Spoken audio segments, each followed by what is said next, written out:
Makaho ɗan sarki ne mawaƙin da zamu iya ce muku ya fara taka rawar gani a wannan shekara ta 2022. Makaho ɗan sarki ne yana ɗaya daga cikin manya-manyan mawaƙan da a yanzu suke taka rawar gani sosai, kuma da a yanzu ake sauraron sa a cikin faɗin Najeriya. Duba da yadda wannan mawaƙi da yake taka rawar gani, to kai kanka ya cancanci a ce ka yaba masa kuma ka jinjina masa. Za ka ga duk waƙar da yake fitarwa waƙoƙi ne wanda suke masu matuƙar daɗi, masu ratsa zuciya. Da farko da wannan shine farkon ziyarar ka channel ɗin tamu mai albarka mai suna Masarautar Zakin Zakuna. Dan so ka danna mun kalmar nan wacce aka fi sani da alamar subscribing da kuma alamar ƙararrawa da kuma alamar like. Kuma hakan ne zai tabbatar da channel ɗin tamu mai albarka kana bibiyar ta kuma kana ƙara ba mu ƙarfin gwiwa. Za ka ga dukkan wasu waƙoƙi da yake fitarwa waƙoƙi ne wanda suke masu matuƙar daɗi, masu ratsa zuciyar masoya. Domin kuwa za ka ga duk waƙar da ya fitar waƙa ce wacce duniya take sauraron ta kuma take yaba da ita kuma ake masa sharing da commenting a kanta. Fatan za ku ke kasancewa da mu a dukkan wasu ayyuka da muke kawo muku, wannan suka shafi wa'annan fitaccen mawaƙa, wannan suka kasance kamar Makaho ɗan sarki da dai sauran mawaƙan da suke taka rawar gani sosai a cikin faɗin Najeriya.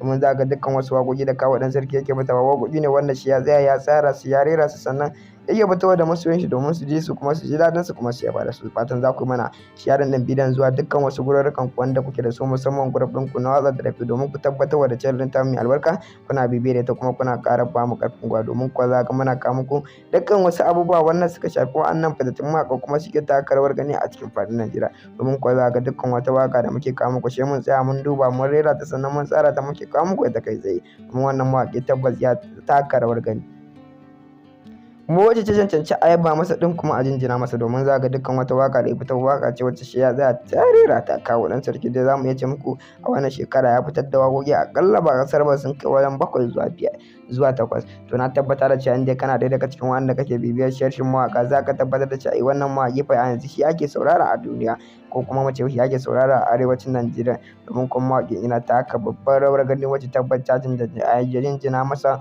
kuma a yaba masa. Tabbas muna ganin abubuwan da kuke mana kuma muna jin daɗi kuma muna yaba da haka. Domin kuwa dukkan wasu abubuwa da kuke mana tabbas muna gani muna yabawa da haka kuma muna jin daɗin hakan. Domin wannan fitaccen mawaƙi ya cancanci fa a yaba masa ɗin kuma a jinjina masa. Fatan za ku kasance da mu a kowane lokaci a cikin wannan channel ɗin tamu mai albarka mai suna Sirajo, mai suna Masarautar Zakin Zakuna. Tabbas muna ganin abubuwan da kuke mana, musamman sharing da commenting, tabbas muna gani kuma muna jin daɗi kuma muna yaba da haka. Fatan za ku kasance da mu a cikin wani sabon shirin kuma a cikin wannan channel, domin ku tabbatar mana da cewa kuna bibiyar da mu ɗin kuma kuna ƙara ba mu ƙarfin gwiwa. Tabbas muna ganin abubuwan da kuke mana kuma muna ƙara muku godiya. Sai mun ƙara kasancewa da ku a cikin wani sabon bidiyon kuma a cikin wannan channel ɗin tamu mai albarka mai suna Masarautar Zakin Zakuna. Mun gode sosai da ƙara ba mu ƙarfin gwiwa da kuke a kowane lokaci. Tabbas muna ganin abubuwan da kuke mana kuma muna jin daɗi kuma muna yaba da hakan. Muna ƙara muku godiya matuƙa, musamman wajen yi mana sharing da commenting da kuke mana a cikin channel ɗin. Mun gode sosai da ƙara ba mu ƙarfin gwiwa da kuke.